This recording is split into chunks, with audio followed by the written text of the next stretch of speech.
And in this series, we're going to talk about following up and following through, and we're going to break it down into a couple of phases. One is going to be following up with the driver properly and following up with the carrier properly. These are critical, and this particular series is critical to ensure that you're going to get paid on the person that you've invested so much time and so much energy in. Now, real brief, I want to recap just a little bit what we talked about in the first two series. The first one was on pre-qualifying drivers, and I loved the quote Steve Smith had in there that basically said he's seen a lot of great recruiters, but he's never seen a great recruiter that was not a great pre-qualifier. So I would encourage everyone listening to these tapes to revisit these. They're fundamental pieces to ensure that you're successful and that you're ongoing, producing results. And you can never, ever, ever, as we talked about in that first tape series, you can never over pre-qualify a driver. The second tape series we covered was on doing a proper professional presentation of the trucking company. There are critical things that a truck driver has to know and feel good about in order for him to move from his current position to a new unknown position. And this series that we're going to do here is critical because it's important for a driver, even though he's moving from something that he is most likely not happy with or it's not working, he's moving from something that's known to something that's unknown. And so it's critical for us to be able to hold his hand and walk him through the process. So we're going to talk about following up and following through. And we're going to talk about how and when and what a recruiter needs to do in order to ensure that his time and his energy and his efforts are being maximized. I'm going to have Doug talk here for a minute. Doug has done a phenomenal job. He did really what any great recruiter will do. They'll take something that has been built. They're not necessarily reinventing the wheel, but they will find a way to perfect and make a better wheel. And he has done a phenomenal job on following up and following through with the drivers and with the trucking companies, and that's why we have him here to help with this series. So Doug, I want you to take a minute and talk to people. This could be as if they're new recruiters in your office, or if you were to go back in time and talk to yourself just about some of the things that you can do from a recruiting standpoint to help ensure that you're maximizing the time and the energy that you put into these guys and what you do in the following up, following through process. And I would note this, Doug can touch on it. I think it's important that you have a good callback program in place. And we used to teach it this way, that you have a driver call back in 24 hours. It's a good time to be able to assess and evaluate, how effectively did you close this guy? Did you really solve the problem? If he doesn't call you back, you may have a problem.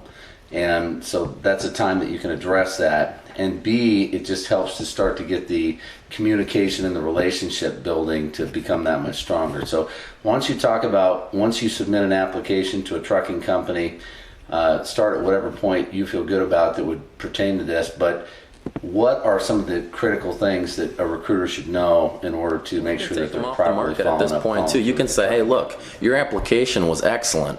Assuming everything comes back clear, we're going to get you approved. I don't like wasting my time. I don't like wasting your time. We both took the time to do this application. I'm extremely confident it will be approved, and we should be able to get you into the next available orientation. Right, and that's a great point.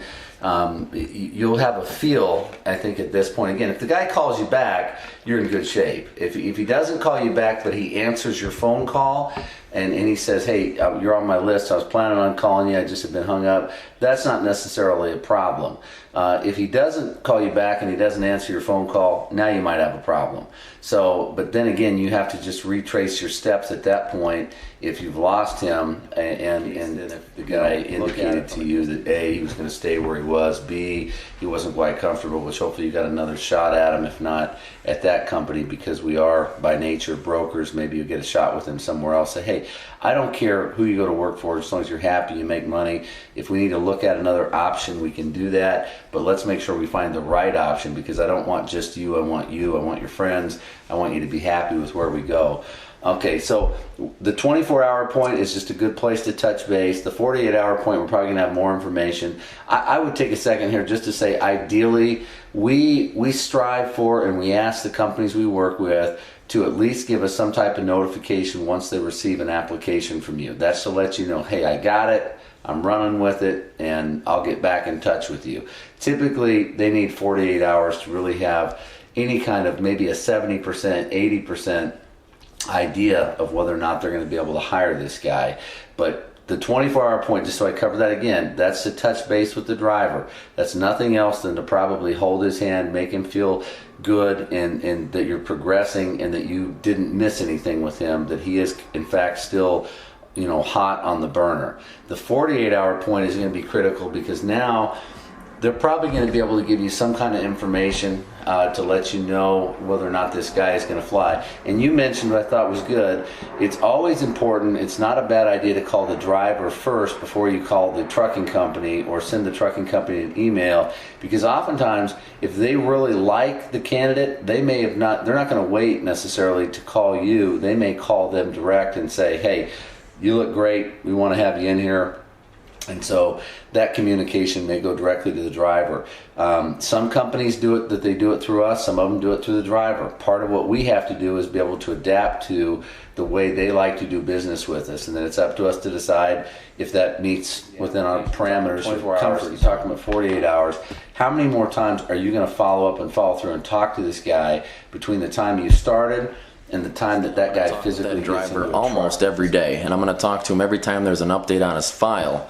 Okay, now at 48 hours, these carriers should have, and it's not always the case, because they get swamped with applications sometimes, and it's just not possible to get to everything. But at 48 hours, generally the carriers have the MVR pulled, they have the criminal pulled, and they're starting the verification of employment process. Okay, now this is the number one thing that's going to slow the application process down. If you have a driver that had, say, for example, 3 jobs in the last 3 years, all 3 of those jobs need to be verified before they can give an approval on that driver generally. Okay, so it's important to know if that's where they are in the process. The MVR is clean, the criminal's clean. Now you can rest assured to the driver that everything's good. We're just waiting to hear back from your past employers. Unfortunately, how fast they get that back to us is somewhat out of our control. You bet. And a lot of that is out of the trucking company's control too, because technically the Department of Transportation gives these companies up to 30 days to respond on a job reference. It's very important that you know as a recruiter that all trucking jobs by law have to be verified by the hiring company, including drug and alcohol results. And so many times the trucking companies are at the mercy of another company getting those reports back. And you can pretty much rest assured, whether they say it to you or not in an email or over the phone, that you know that the DAC and the MVR and the criminal history are done within 48, no more than 72 hours.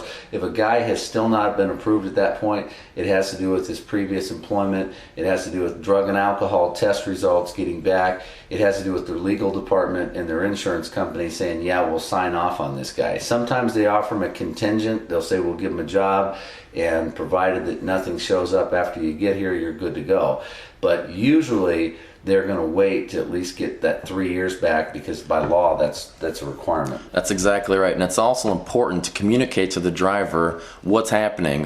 What Scott just said, you can communicate to the driver, look, we're just waiting to hear back from your past employers. This is what we're waiting on. In some cases, you can ask the driver to help out. Maybe he came from a smaller carrier with 3 trucks, and John Doe, the truck owner, is not getting back to Transport America, for example. Have the driver step in and help. Have him walk over to his house. Have them just give them a phone call and say, hey, could you please get that verification of employment back to Transport America? It's the little things like that that'll make a big difference on getting your application approved in a timely manner. To also chime in here, you mentioned right there about getting your application approved in a timely manner. It's important to note, and we covered some of this in the pre-qualifying, and I think maybe even touched on a little bit in the proper presentation, but it is critical. It is critical that the applications are done completely, that they're done neatly, that they are legible, and that all the information that the trucking company needs is at their fingertips. And if you don't have things, if there's things that are missing, if there's gaps in employment, if there's not details on incidents and accidents, and things on their driving record or their background, criminal history, or terminations of employment, those are all things that are going to delay the process. So to the degree that we have power to control from our side the processing time, we need to do that. You touched on getting the driver involved. What you want to do, Scott, is you want to put your shoes as if you were the processor. You want to envision, what if I was processing this file? What information am I going to need to get an approval? Okay, are there gaps of unemployment on the application? If so, we need to say on the application what those gaps of unemployment were and what that driver was doing. Are the phone numbers accurate? Are they going to work when they call these places? Is it going to ring? Is somebody going to answer? Okay. It's important to type the applications. I never send in an application with chicken scratch that the driver jotted down. I always retype the applications so it can be read quickly. And trust me, processors at these carriers are definitely gonna, if they see one application that's typed and one application that's not typed, which one would you pick up first? You bet. Okay. You bet. And it's important, even as you mentioned about retyping an application, I think it's important that in general the recruiter is always the one that takes the application themselves, because if there are questions, you're able to get the detailed information that's going to be necessary to make a decision on this guy. So the communication, starts and it backs up to some of the pre-qualifying, but in order for this to happen in a timely manner, in order for your follow-up and follow-through with the trucking company to be in a healthy nature, and they can see that this person takes it very personally and very professionally to make sure that all of the I's are dotted, the T's are crossed, and all the information they need at their fingertips to be able to go to somebody in safety or their boss or whoever, if a guy is on the border, to get him approved, that they have all of that information. So that's critical in your communication and your following up with the companies. If when you talk to the trucking company, they say, hey, everything looks great, fantastic, that's an awesome thing to hear. If when you talk to the trucking company, they say, hey, I need to know about this, I need to know about this, I need to know about that, then you need to slow down, you need to take a look at, back up, and you need to listen to these tapes, and you need to